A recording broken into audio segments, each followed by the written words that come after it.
Question. Rabbi, why would the Chazal say that eating meat with dairy is forbidden by the Torah when it doesn't even come close to saying that? Hashem simply said, do not boil a kid in its mother's milk. That isn't talking about anything doing with dietary restrictions, such as those laid out with what is kosher and not kosher to eat in the rest of Torah. These passages about boiling a kid in its mother's milk seems more like Hashem wanting to teach us about having compassion for animals, because they too have a certain level of emotional and motherly instincts, such as humans do, and he wanted us to be aware of that. Answer. Thank you for the question. You're poking one of the great pressure points where Peshat, Darash, Halacha, and moral intuition all start elbowing each other like rabbis at a kiddush. And you're not wrong to feel the tension, not even a little, so let's just tell it like it is. On the surface, Peshat, you're absolutely right.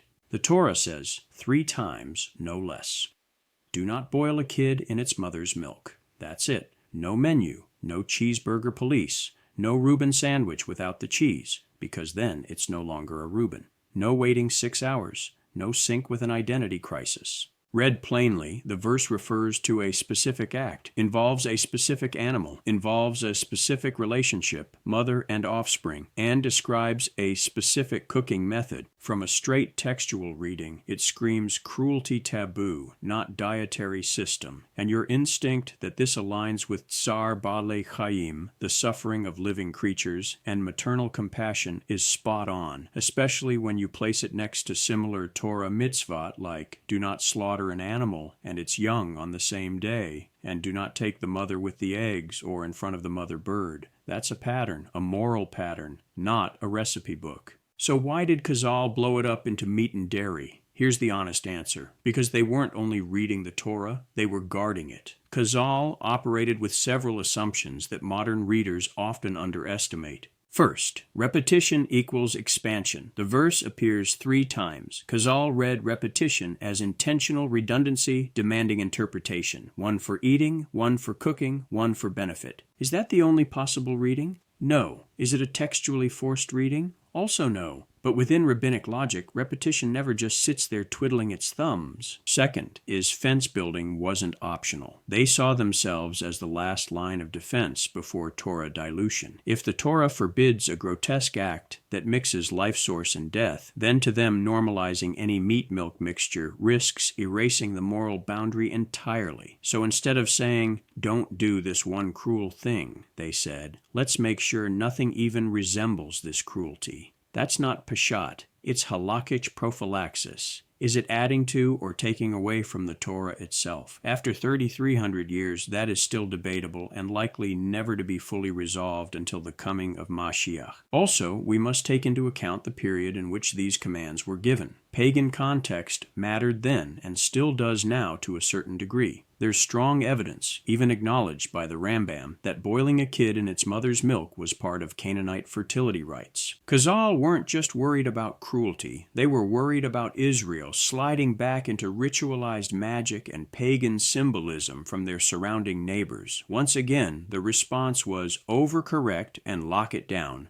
But here's where the point really lands. Your question isn't arguing against halakha. You're arguing against confusing halakha with original intent. That is an important distinction. And on that, you're standing with some heavyweight company. The Rambam leans toward the anti-idolatry explanation, while Rashbam favors contextual and moral readings. Even the great Ibn Ezra hints that something bigger than kitchen logistics is going on here with this commandment. Chazal themselves never claimed this separation of meat from dairy is obviously what the verse literally means. However, they did claim this is how Torah must be lived. Different claim, big difference. Here's the bottom line when it comes to things such as this, and I won't sugarcoat it for my viewers and readers. The Torah verse is not inherently a dietary law. The rabbinic meat-dairy system is a halakhic construct, not a linguistic inevitability. My questioner's compassion-based reading is textually defensible, morally coherent, and philosophically aligned with Torah's broader ethic. And just as important to remember here is Chazal weren't being dishonest. They were being protective, conservative, and deeply pragmatic. In other words, you are questioning and reading of the Torah like a seeker of meaning. They were reading Torah like guardians of a civilization. Both are legitimate. Confusing them is where people get cranky, and oh my, can it lead to some loud and heated discussions. And honestly, if more people wrestled with Torah the way you just did with your question, we'd have fewer rote mitzvahs and more reverence. This protective practice of building fences around Torah was common with our sages of blessed memory. They were fence building or hedge growing around the basic premise of the Torah command. However, sometimes the fence or hedge can become so thick that the original intent of the mitzvah gets lost in the thicket of protection. And that about sums up about 1800 years of Jewish legal history in just a few words. Let's be blunt, the Talmud often is a bit overly protective of the written Torah. The sages knew this risk existed, and in a few places they practically admit it. They were very aware that fence building was both brilliant and dangerous. Asu Shiag Torah, make a fence around Torah, was never meant to be decorative landscaping. It was meant to stop people from falling off a cliff. But if you keep adding boards, barbed wire, and guard towers, eventually no one can even see the cliff anymore, let alone understand why it mattered. With this point,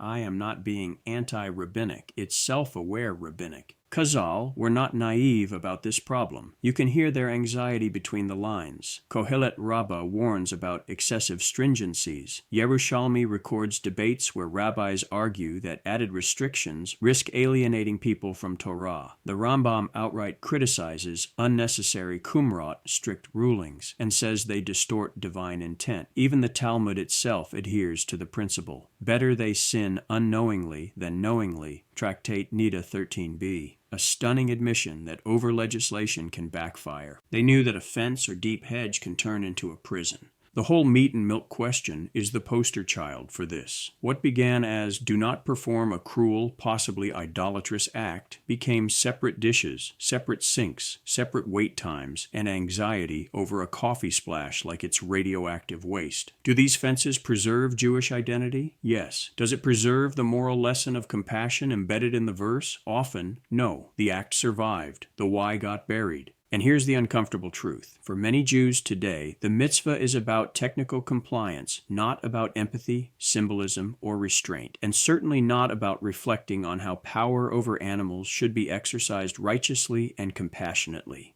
That's not because Chazal were wrong. It's because later generations froze the fence, locked its gate, and many forgot the field it was protecting. Never forget that Torah speaks in moral poetry while Halakha speaks in legal prose. It's best to not confuse the two. Both are necessary, but when prose pretends it is poetry, meaning suffocates. Your original question points to something crucial. A mitzvah that survives only as behavior, but not as consciousness, is half fulfilled at best. The task of our generation isn't to tear down fences recklessly, but to reteach the reason the fence was built, so it stops being mistaken for the destination. Observance without understanding becomes superstition. Understanding without observance becomes abstraction. The sweet spot, the very Jewish one, is wrestling with both and refusing to let either go stale. We stand above it, pointing and saying, we should remember why this path exists. That's not heresy. That's Torah, thinking at full voltage, and that's something worth chewing on. No dairy involved. Thank you so much for the question, and for all of you who stayed for the whole video or read the entire blog post. All my works can be found on Rumble, Locals, YouTube, Substack, and Blogger. Please, and this is so important, like, subscribe, and share this with others. Leave comments below or feel free to email me to shmu@startmail.com.